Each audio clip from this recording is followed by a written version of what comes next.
উৎসবে থাকতে চায় বা না চায়, মা দুর্গার আগমন তো আটকানো যাবে না। মহালয়া আসন্ন, পিতৃপক্ষের অবসানে দেবীপক্ষের সূচনা। কুমোরটুলিতে চলছে শেষ মুহূর্তের প্রস্তুতি। সেখানেই চলে গিয়েছিলাম আমরা। জানতে চেয়েছিলাম এবছরে আর অন্য বছরের মধ্যে পার্থক্যটা কী। আমাদের সঙ্গে কথা বলেছিলেন বিশিষ্ট মৃৎশিল্পী শ্রীমতী চায়না পাল।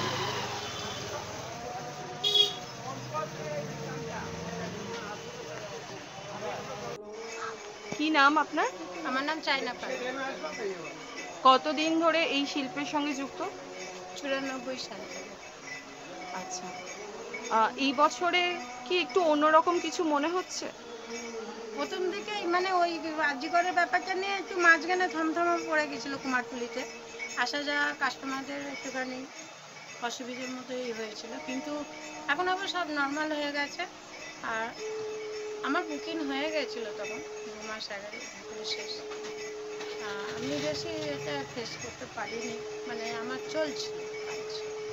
তো মেয়ে যখন এই একটা সম্মুখীন হলো, মারা গেল, আর সে একটা অত শিক্ষিত ডাক্তার হয়েছে, মানুষ সমাজে সেবা করতে চেয়েছিল, কিন্তু তাকে যখন নৃশংসভাবে একটা হত্যা করার মতন, মানে করা না, হত্যা করাই হয়েছে। এবার যদি আমি চাইছি যে এইরকম পশুর মতন তাকে মেরেছে, সেই মানুষটা যেন ফাঁসি না হয় বা হঠাৎ তাকে মেরে ফেলা না হয় কোনো কারো কোনো নিয়ে, মানে কোনো বিষয় নেই, ওকে যেন তিল তিল করে মারে।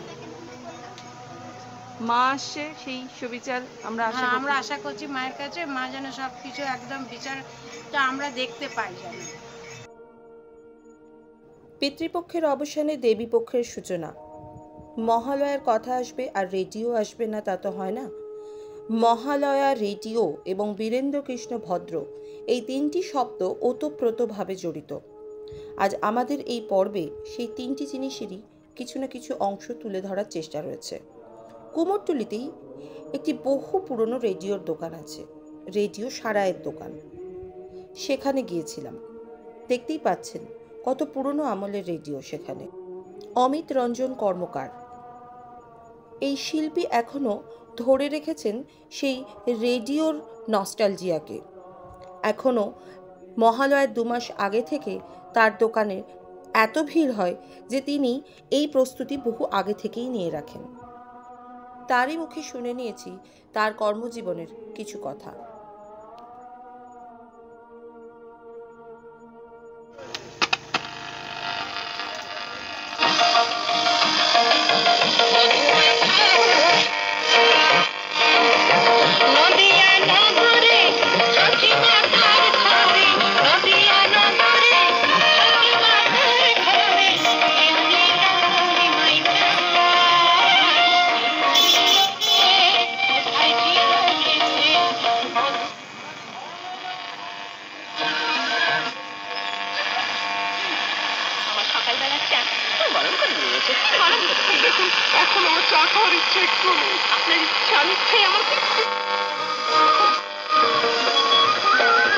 আমার নাম অমিত রঞ্জন কর্মকার। কত বছর আমি এই কাজে? 76 নভেম্বর থেকে আমি কাজ করছি। আর যে রেডিওটাই এখন হাত দেওয়া আছে, এটা কোন সালের? এটা 71, তখন ফিলিপসের লেখা হচ্ছে মাইনর। তখন এইসব গ্র্যাভিটি ছিল, এইসবে যাদের বাড়িতে ছিল তারা অবশ্যই সম্ভব বাড়িতে ছিল। সাধারণ লোকের কাছে এইসব রেডিও ছিল না। সব থেকে পুরনো রেডিও কোনটা দেখবো? 1944 ফিলিপস হল্যান্ড। কোনটা? এটা আছে পিছনে, যেটা রয়েছে। আচ্ছা, এই ডিসি গ্যান্ড চলবে না, ডিসি গ্যান্ডে ছিল। এই রেডিওটা তো ভীষণ পুরনো মনে হচ্ছে। হ্যাঁ, এটা বুশ, এই 1954 সালের বুশ এটা ছিল। এটাতে মহালয়া চালু করেছিল।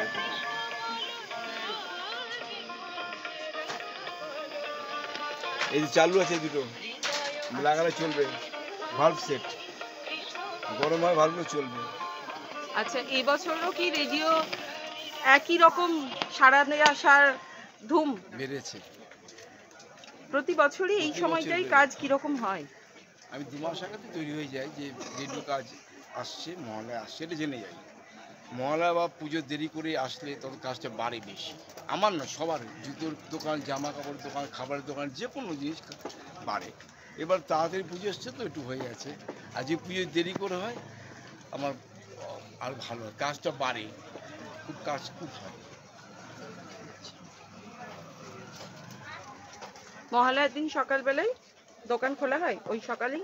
মহালয়ার রাত 2টো পর্যন্ত আমার থাকতে হয় ডেলিভারি নেওয়ার জন্য, সব ডেলিভারি নেবে, যে তারপর থেকে কেউ আসবে না।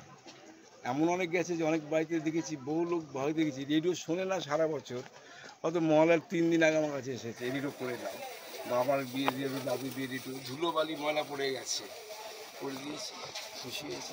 টাকার ব্যাপার নেই, সময় ব্যাপার আছে, ওই সময় দিতে হবে। অন্য যেন বলা যায় বুধবার দিন হয়নি বা বৃহস্পতিবার শুক্র বলা, এটা সেদিন বলা যাবে না, দিতে হবেই। আচ্ছা, আপনার পরে আর কেউ আপনার বাড়িতে এই কাজের সঙ্গে যুক্ত? 100% না, আমার ছেলেও না, কেউ আসবেও না, বাবা মা কাজ ছেলেকে কাজে পাঠাবেও না। যুগের পরিবর্তনে আর নতুন নতুন আধুনিক এসে গেছে, ডিজিটাল ফিজিটাল, একটু মোবাইল টোবাইল চিপ টিপ এসে গেছে। সবচেয়ে বড় কথা, রেডিও পার্টস পাবেন না, যেটা আমার কাছে আছে পাবেন না। সে পুরো পার্টস আর ভালসেট বা আগের ফ্লিপ, বুশ, মার্ফি থেকে আরম্ভ করে টেলিফাঙ্কি, টেলিয়ার, যে কোম্পানি, কয়েল, ট্রান্সটার, আইএফ, ওগুলো আমার কাছে আছে, স্টক আছে, করে দিতে পারবো, চ্যালেঞ্জ। তারা পারবে না, খুলতেই একটি যদি সেকশন, রেডিও সেকশন খুলতেই পারবে, কোথায় স্কুল আছে কোথায় খুলতেই পারবে না। ডায়াল কর্ডটা পড়াতে পারবে না, শুধু যে ডায়াল কর্ডটা কাটার ঘর, ওটাই পড়াতে পারবে না, কিন্তু চালু দূরের কথা। আমি করি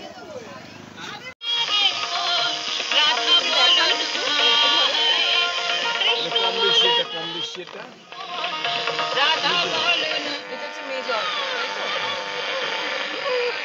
এটা পূর্বাঞ্চল, আগে বলা হতো পূর্বাঞ্চল, এখন বলা হতো ভারত মানুষ মৈত্রী বলা হয়, মৈত্রী। এটা কলকাতা কম, গীতাঞ্জলি বলা হচ্ছে, গীতাঞ্জলি। মহালয়ার দিন সকালে এখানেই শোনা যায়, এটাই শোনা যাবে। এটা হচ্ছে পুরনো আকাশবাণী কলকাতা, অরিজিনাল আকাশবাণী মহালয়া, এটাই শোনানো হয়। এখন যে FM এ চলে এসছে, নানানভাবে চলে এসছে, অরিজিনাল আকাশবাণী মহালয়া এটাকে।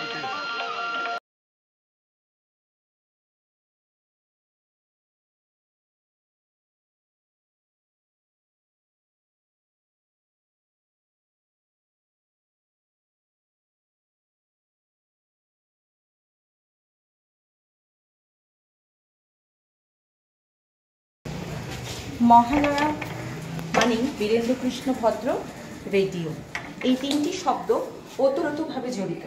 আজ আমরা চলে এসেছি কিংবদন্তি সেই মানুষটির বাড়িতে। আসুন, আপনারাও ঘুরে দেখুন।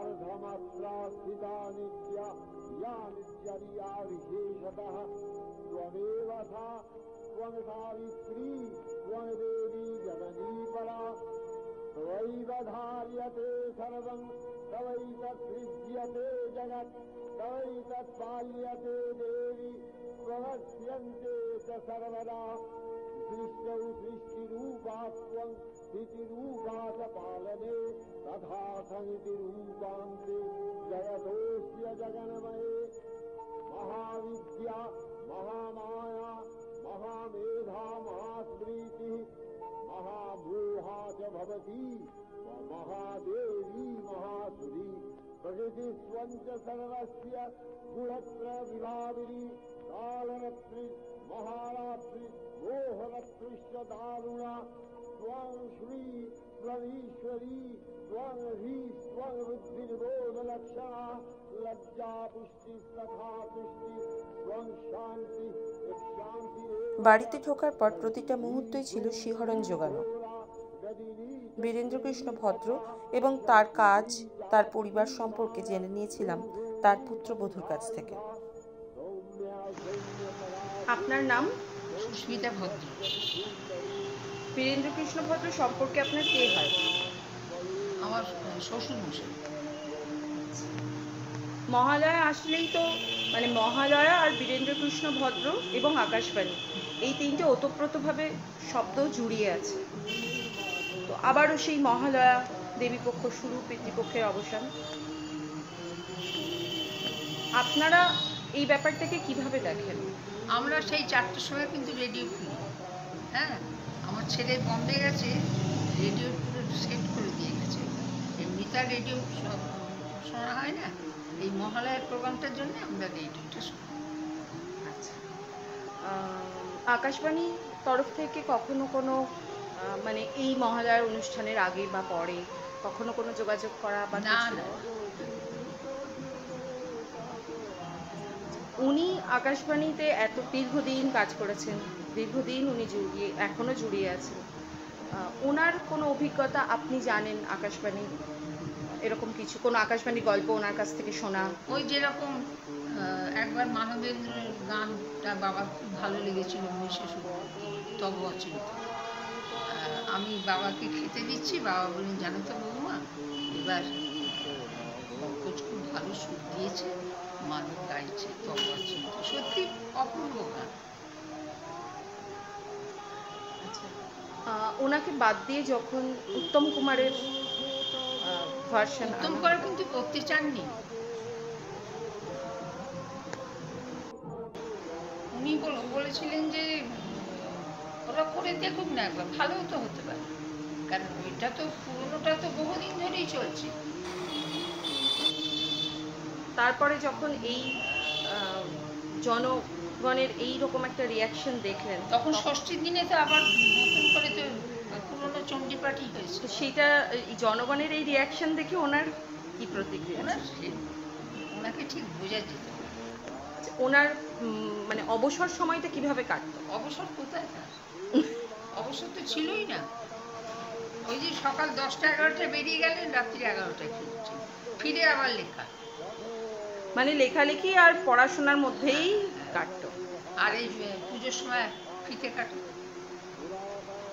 শাসার এই সামনের বাড়ির রকেটে সব বসে আছে, একটা গাড়ি থেকে নামছেন আর একটা গাড়িতে উঠছেন, ঠিক এইরকম অবস্থা।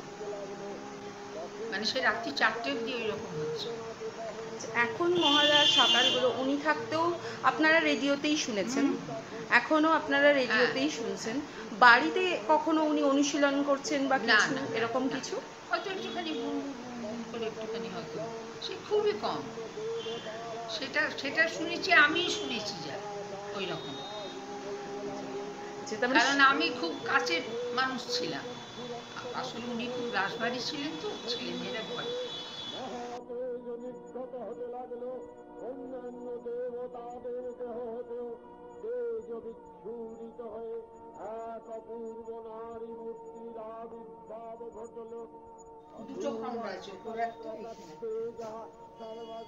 আমরাই বাদ করেছি।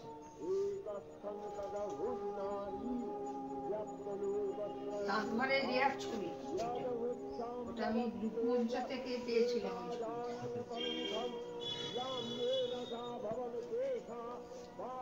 এখানে ঝলঝাট এইটি ওনার নস্যি কৌটো।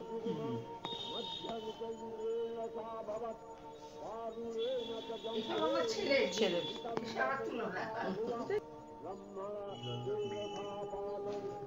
পরিবারের সকলের গলাতেই ছিল আকাশবাণী নিয়ে একরাশ ক্ষোভের সুর।